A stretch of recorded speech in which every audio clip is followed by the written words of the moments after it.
इस पाक में आया, अल्लाह के रसूल अलैहिस्सलाम फरमाते हैं कि अगर किसी बंदे को दुआ करने का वक्त न मिले और वो अपनी मुरादों को दिल में लेकर सूरह फातिहा पढ़ ले तो अल्लाह उसको मांगने से ज्यादा अता करेगा।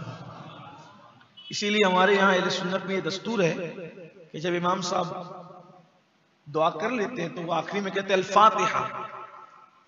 जब वो अल फातिहा कहते हैं तो हमारे मुक्तदी कहते हैं अल्लाह ये दे दे, अल्लाह वो दे दे, अल्लाह वो ये दे दे, वो दे दे का मौका नहीं है। जब भी अल फातिहा का मतलब सूरह फातिहा पढ़ो, क्योंकि हमारे यहाँ इल्म की बड़ी किल्लत है ना, कभी कुछ सीखा तो नहीं, सीखने की कोशिश भी नहीं की। आप देखें मैंने तो बल्कि कभी कभी अल फातिहा कहने वाले को भी देखा कि उसने अल फातिहा का वो भी खुद वो कह रहा है अल फातिहा का जब कहा तो मतलब सूरह फातिहा पढ़ा। बहरहाल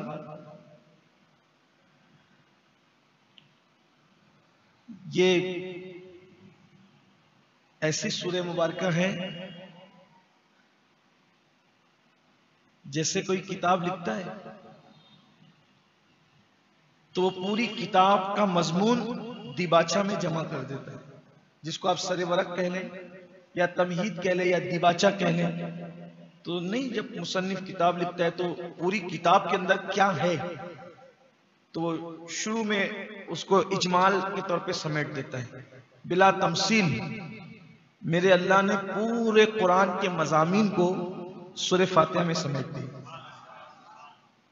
बहुत बरकत वाली सूरत है। एक बात आपको और बता दूं, अगर तबीब डॉक्टर ने कभी किसी को ये बात कह दी हो कि ये मरीज जो है इसका कोई इलाज नहीं है और उस पर रोजाना 41 मरतबा ये सूरत पढ़कर दम की जाए, इस तरह से बिस्मिल्लाहिर्रहमानिर्रहीम अल्हम्दुलिल्लाहि रब्बिल आलमीन, यानी बिस्मिल्लाह की मीम को अल्हम्द की लाम से जोड़कर पढ़ें 41 बार। तो इंशाअल्लाह जिसको डॉक्टर ला इलाज कह रहा है अल्लाह उसमें भी शिफा अता करे।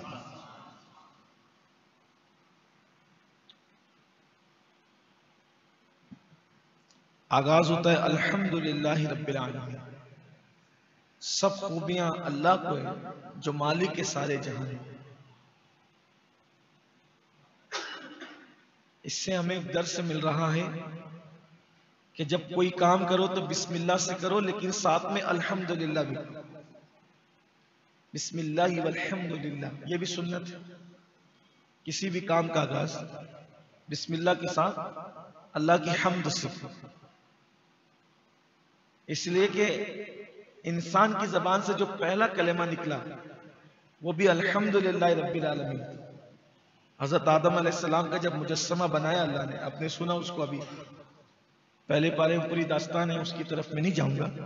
पिछले दुरूस जो आप बरसों से सुनते आ रहे हैं उसमें शायद वो पेश कर दिया गया है, लेकिन यहां जब अल्लाह ने आदम अलैहिस्सलाम का मुजस्समा बनाया तो अल्लाह रब्बुल इज्जत ने आदम अलैहिस्सलाम के जिस्म में रूह डाली। तो वो रूह जो है वो पहले नाक में गई,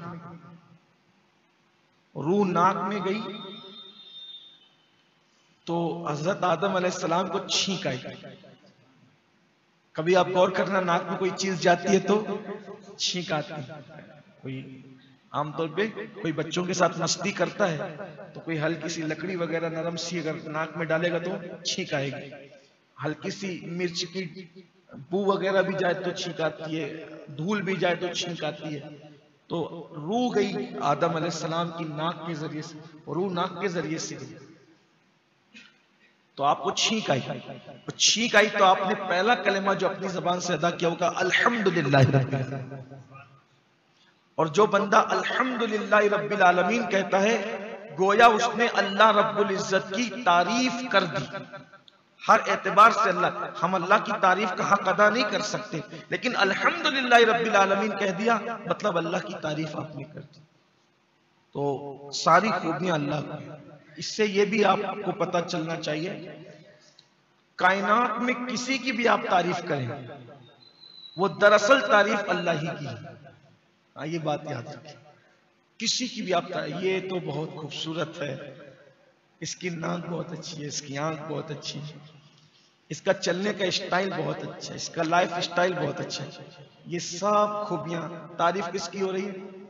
इनडायरेक्ट अल्लाह की तारीफ। क्यों? चलने का स्टाइल अच्छा है तो चला कौन रहा है?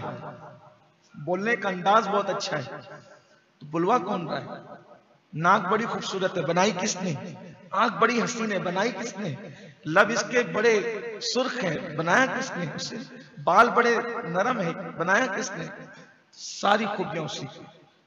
इसलिए कि जो बना है, बड़ी से बड़ी चीज से लेकर छोटी से छोटी चीज तक सब बनाने वाला अल्लाह है और सब खूबियां उसी को।